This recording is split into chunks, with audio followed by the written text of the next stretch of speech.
तीर्थक्षेत्र आळंदी येथे आज महाराष्ट्र राज्याचे मुख्यमंत्री देवेंद्र फडणवीस यांनी संतश्रेष्ठ ज्ञानेश्वर महाराजांच्या संजीवनी समाधीचं दर्शन घेतले।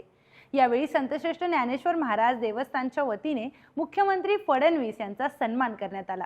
मुख्यमंत्री देवेंद्र फडणवीस यांच्यासोबत केंद्रीय मंत्री मुरलीधर मोहोळ, ग्रामविकास मंत्री पंकजा मुंडे, स्थानिक आमदार, पदाधिकारी आणि नागरिक उपस्थित होते।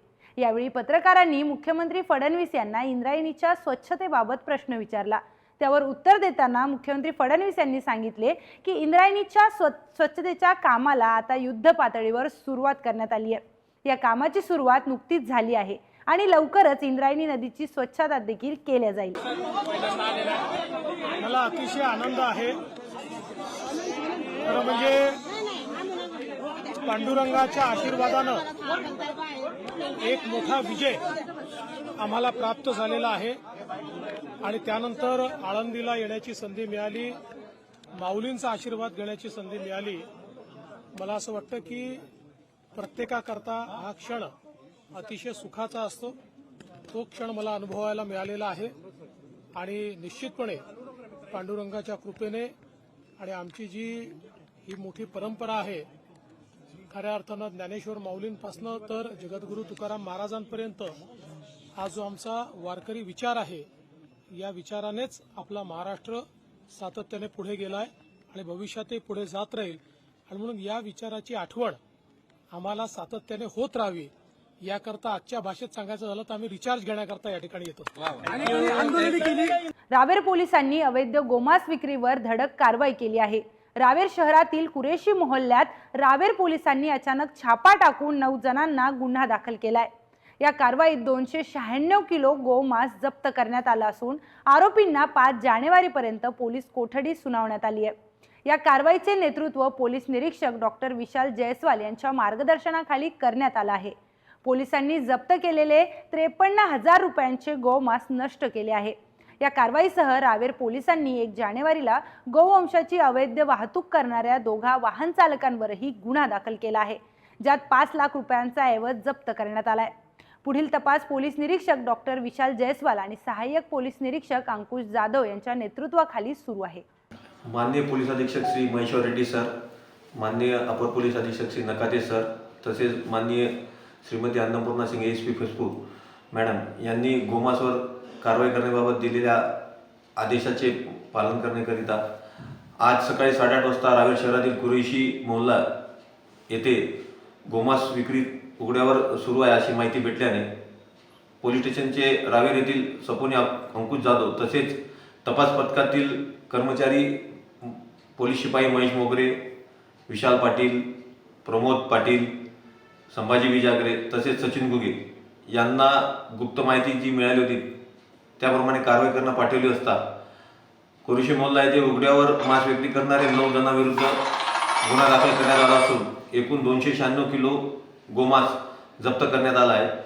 तसेच त्यांना अटक केली असून मान्य न्यायालयासमोर हजर केले असता रविवारपर्यंत पोलीस कोठडी त्यांची मिळालेली आहे।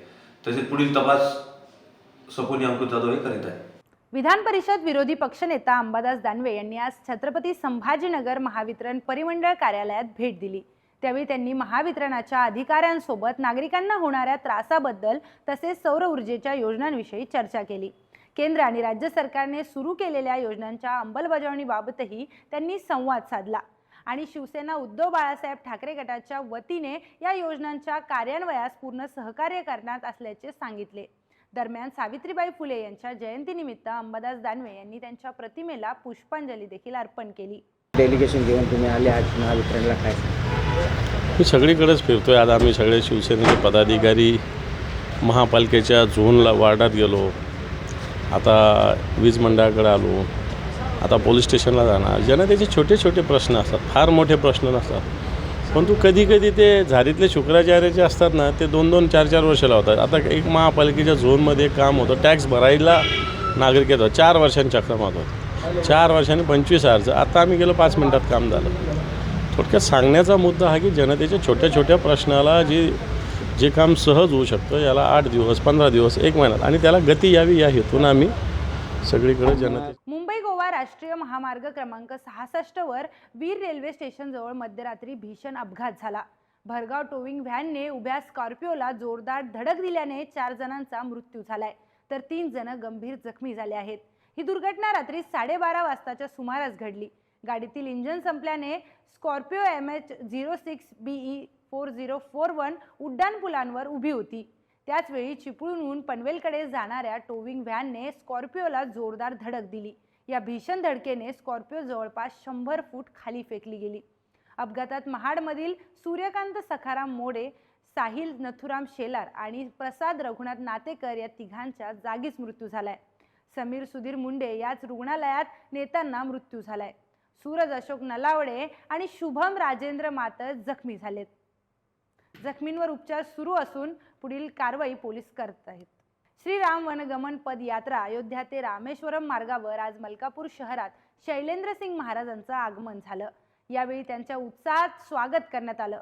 श्रीराम मंदिर अयोध्या धाम येथे रामलाल विराजमान झाल्यानंतर राम राज्य स्थापनेसाठी शैलेंद्रसिंग महाराजांनी 27 नोव्हेंबर 2024 रोजी अयोध्येतून प्रारंभ केलेल्या या पदयात्रेचा हिस्सा म्हणून ते मलकापूरमध्ये आले. 75 दिवसांच्या या दीर्घ पंढरपूर रामेश्वरम पदयात्रेत 2335 किलोमीटरचा प्रवास करत 15 फेब्रुवारी रोजी रामेश्वरम पोहोचणार आहेत. शैलेंद्रसिंह महाराज यांचे सामाजिक समरसतेच्या भावनेने सीताराम या नावाचा जप करत सारख्या देशभर प्रवास करत आहेत. त्यांनी यापूर्वी अयोध्या ते मथुरा पदयात्रा देखील काढली होती, ज्यामध्ये पंतप्रधान नरेंद्र मोदी आणि उत्तर प्रदेशचे मुख्यमंत्री योगी आदित्यनाथ यांनी त्यांची भेट घेतली होती. जय श्रीराम. आज मलकापूर या ठिकाणी एक महाराज हे अयोध्यावरून रामेश्वरमला जात आहे. 3000 किलोमीटरचा हा प्रवास आहे. प्रत्येक ठिकाणी त्यांच्यावर काय परिस्थिती निर्माण झाली आणि त्यांच्या कोणत्या अशा म्हणजे ह्या जो प्रवास आहे हा प्रवास कोणत्या मार्गाने जात आहे, कसे जात आहे, ते कुठे थांबले, याबद्दल आपण जानकारी घेऊया यांच्याकडनं. महाराज जी जय श्री राम. जय श्री राम. महाराज जी आपका नाम क्या है?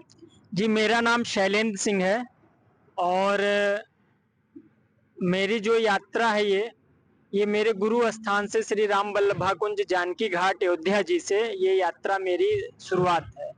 और जो यात्रा का उद्देश्य बस ये था कि भगवान श्री राम जी जिस मार्ग से रामेश्वरम गए हैं वो मैंने अपने गुरु जी से कहा कि गुरुदेव आप आशीर्वाद दीजिए और मुझे उस मार्ग से जाना है जिस मार्ग से भगवान राम रामेश्वरम पहुंचे थे.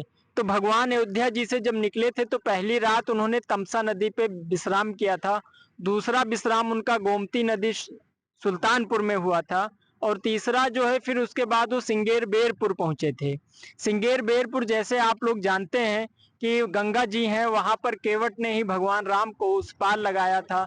तो मैं भी नाव पे ही बैठ के गंगा नदी को पार करके ही, और कुरई गांव है वहां पर भगवान राम उतरे थे. वहां से फिर जो है संगम जाते हैं प्रयागराज. मैं भी प्रयागराज ही गया था. आपले आवडते गाणे ऐकण्यासाठी एका तरुणाने जीव गमावलाय. मुंबईला लागून असलेल्या मीरा भाईंदर रोडच्या म्हाडा परिसरात ही घटना घडली आहे. गाण्यावरून 2 तरुणांमधील वाद इतका टोकाला गेला की एका तरुणाची दुसऱ्या तरुणाने निर्घृण हत्या केली. या वादात संपूर्ण सोसायटी गुंतली होती, पण हा लढा थांबवण्याचं धाडस कोणीही दाखवलं नाही. म्हाडाच्या या सोसायटीत 31 डिसेंबर रोजी साजरा होत असताना एका गाण्यावरून वाद निर्माण होऊन मद्यधुंद असलेल्या तरुणाने एका दुसऱ्या तरुणाला काठीने मारहाण करून ठार केले. महाडची संपूर्ण सोसायटी मूकप्रेक्षक बनून राहिली. या तरुणाने तातडीने रुग्णालयात दाखल करण्यात आले, पण आज दुर्दैवाने रुग्णालयाच्या डॉक्टरांनी त्यांना मृत घोषित केलं. मृत मुलाचे वय 23 वर्ष असून त्याचे नाव राजा होते. या प्रकरणी काश्मीरा पोलिसांनी 3 मुलांना अटक करण्यात आली आहे. आशिष यादव, संजय आणि प्रकाश यादव अशी आरोपींची नावे सांगितली गेली असून 2 आरोपी फरार आहेत. पोलिसांनी भारतीय न्याय संहितेनुसार 103चा गुन्हा यावेळी दाखल केलाय. 31 डिसेंबरच्या रात्री 9 वर्षाचं स्वागत करण्याकरता म्हाडा बिल्डिंग डेल्टा पार्क येथे 2 मित्रांमध्ये गाणं कोणतं लावावं यावरून वाद झाला होता. सदर वादाच्या वेळी त्यांचा वाद उफाळून त्यामध्ये एका आशिष जाधव याने राजा परिहार यास लाकडी दंडुक्याने मारहाण केली. त्याच्यामुळे तो जखमी झाला होता. त्याला हॉस्पिटलमध्ये प्रथम शताब्दी हॉस्पिटल येथे दाखल करण्यात होते. उपचार चालू असतानाच त्याचं आज दुपारी निधन झालेले आहे. म्हणून सदर गुन्ह्यामध्ये ठार मारण्याचं 302 कलम ॲड कर नवीन BNS कायद्यानुसार 103 कलम ॲड करण्यात आलेले तपास चालू आहे. सदर गुन्ह्यामध्ये 3 आरोपींना अटक करण्यात आलेली आहे. बाकीचा आरोपींचा शोध चालू आहे. आरोपी गिरफ्तार झालेत का? अजून 2 आरोपी बाकी आहेत, त्यांचा शोध चालू आहे. बुलेटिनमध्ये वेळ झाली आहे इथेच थांबण्याची. आपण पाहत राहा सुदर्शन मराठी.